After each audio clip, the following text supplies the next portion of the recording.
coming to get you, Barbara. If you remember, during my review of 28 Days Later, I said that in the 90s no one really gave a shit about zombies. And while it's true that zombie movies largely went out of style in the 90s, there's an exception to that, and that's video games. There's always been zombies in video games, but probably the first game, or at least one of the first games, to portray zombies as being the horrific creatures that they are in movies, and not just another enemy to kill, would be Capcom's Resident Evil. Now, in a lot of ways, Resident Evil itself is sort of a remake of an obscure earlier Capcom game called Sweet Home, where a group of adventurers went into a mansion to restore some paintings or something. And of course, there were all sorts of undead creatures roaming about. It's one of the earliest examples of a survival horror game, way back on the NES. But what a lot of people don't know is that Sweet Home itself was based on a Japanese movie, also called Sweet Home. Why am I bringing all this up? To show you how everything will eventually come full circle. The movie Resident Evil is based on a video game, Resident Evil, which itself is based on another video game, Sweet Home, which was based on a movie, Sweet Home. Another thing that you might notice is that the movie Resident Evil doesn't really have much to do with the games.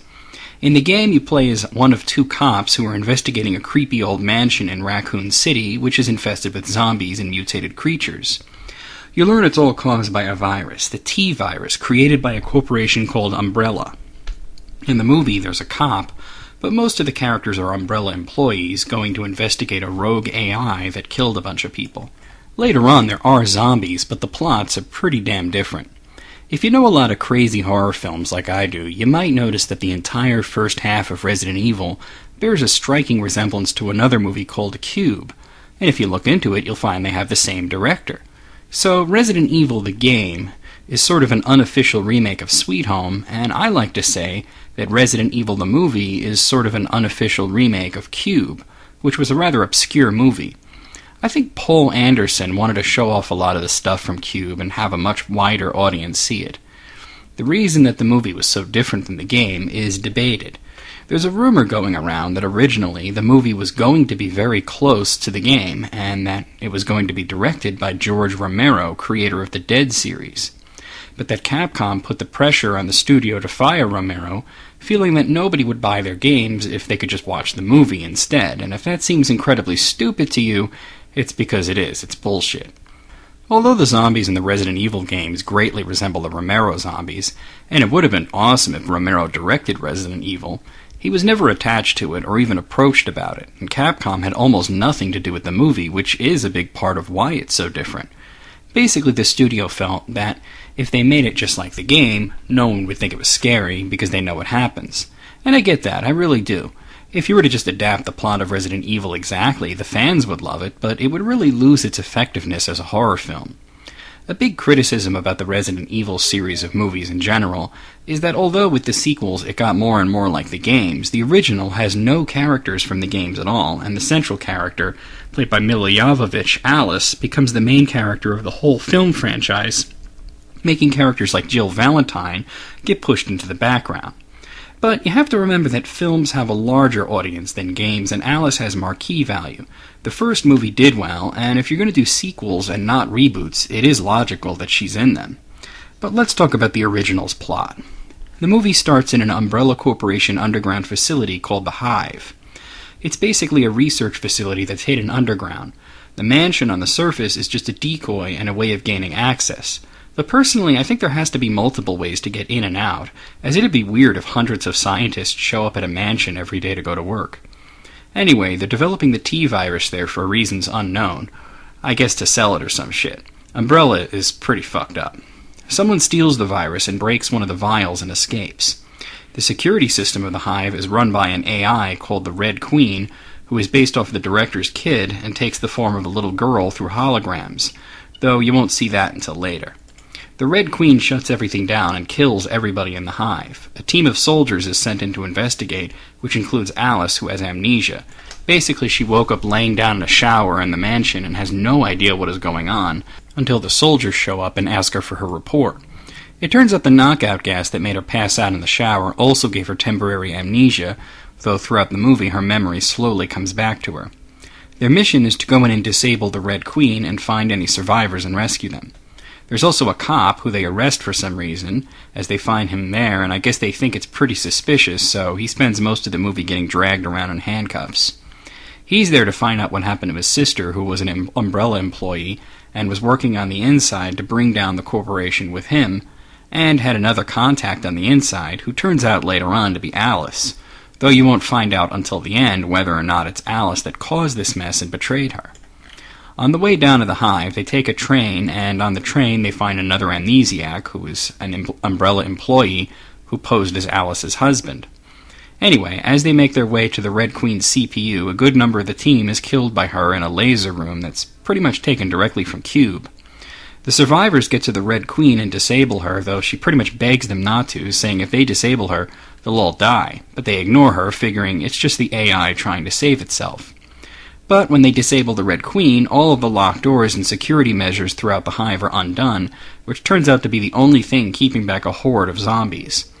The zombies are basically all the people that died in the hive. The Red Queen killed them to keep the extremely contagious T-virus from getting to the surface once the hive became contaminated. So it was basically working to stop the virus via extreme means.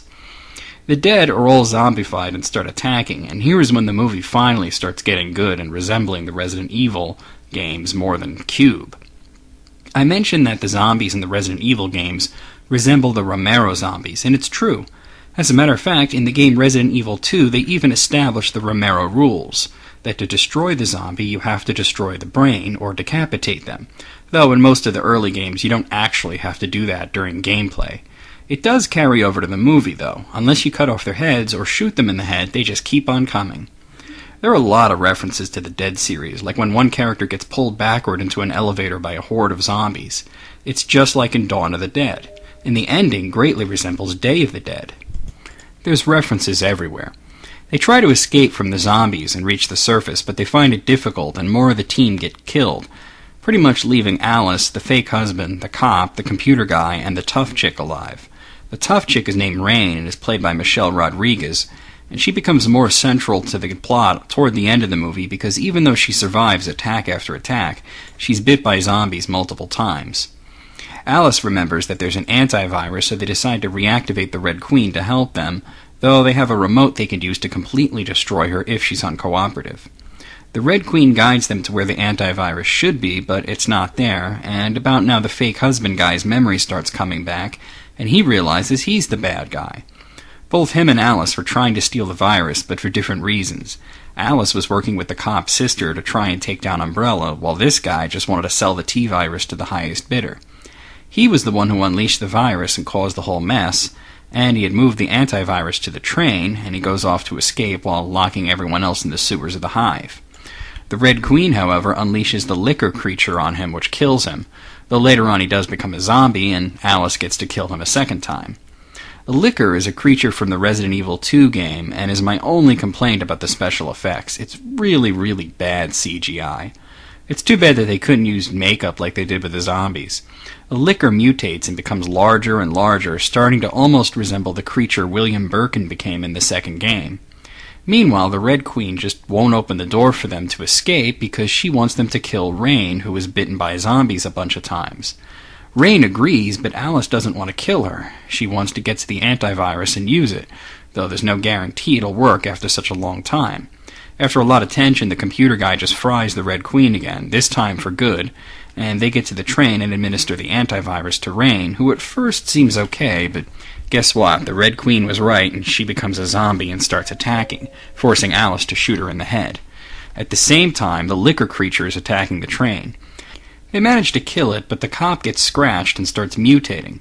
Before Alice can use the antivirus on him, a bunch of Umbrella goons show up and carry him off, saying that he'll be part of the Nemesis program, which happens in the second movie. Alice is knocked out again and once again wakes up, this time in a lab which is deserted. She escapes into the city to find it overrun with zombies and mutants, in a scene shot just like the one from Day of the Dead. Resident Evil got a lot of flack for being so different from the game and concentrating so much on the Red Queen and Cube-style traps, leaving the zombies for the second half of the film. And I can understand that. If you're a fan of the games, the first half of the film drags. If you're looking for zombies, the first half of the film drags. The second half is pretty damn good, however. The zombies are done well, and there's plenty of action. As a matter of fact, even though Resident Evil movies would of course always have zombies, the films would always be way more action-based than any other zombie movies, which is fine, as it's something different. But if you're looking to get into the series, you can almost skip the first movie, or at least the first half of it. All that shit with the Red Queen is really unimportant to the entire plot of it. So far there's been 3 sequels, Resident Evil Apocalypse, Resident Evil Extinction, and Resident Evil Afterlife. And there's a 5th film on the way next year, Resident Evil Retribution, which oddly enough, even though it will introduce the Leon Kennedy character and probably use a bunch of established characters such as Carlos, Chris Redfield, Wesker, Jill Valentine, and of course Alice, for some reason Michelle Rodriguez is returning as Rain. Maybe it's a prequel, who knows. As a whole, Resident Evil is a pretty entertaining movie, even if it's almost needlessly complicated and starts off kind of silly with the whole rogue AI thing. Once the zombies show up, the movie does get better, and it becomes a pretty good series of movies for what they are. The issues are the entire first half, and the fact that it's so much of a mishmash of references that it can seem disjointed at times. And I don't care how cool it looks, a room cannot completely fill up with water and drown everybody because the sprinkler system is being turned on, no matter how sealed the room is. Where do you think the air is going to go? The pressure would blow a hole in the ceiling. That being said, the movie is fun enough to overcome many of its flaws, and thankfully the crappy CGI liquor isn't really shown all that much. I can't fault it too much for straying from the games, though I think that they should have either made it more like the game or completely committed it to making it different instead of having it start off radically different and then go through a course correction halfway through. Despite my nitpicks, I did enjoy it. I'm feeling generous, so I'm going to go ahead and give it a 7 out of a possible 10.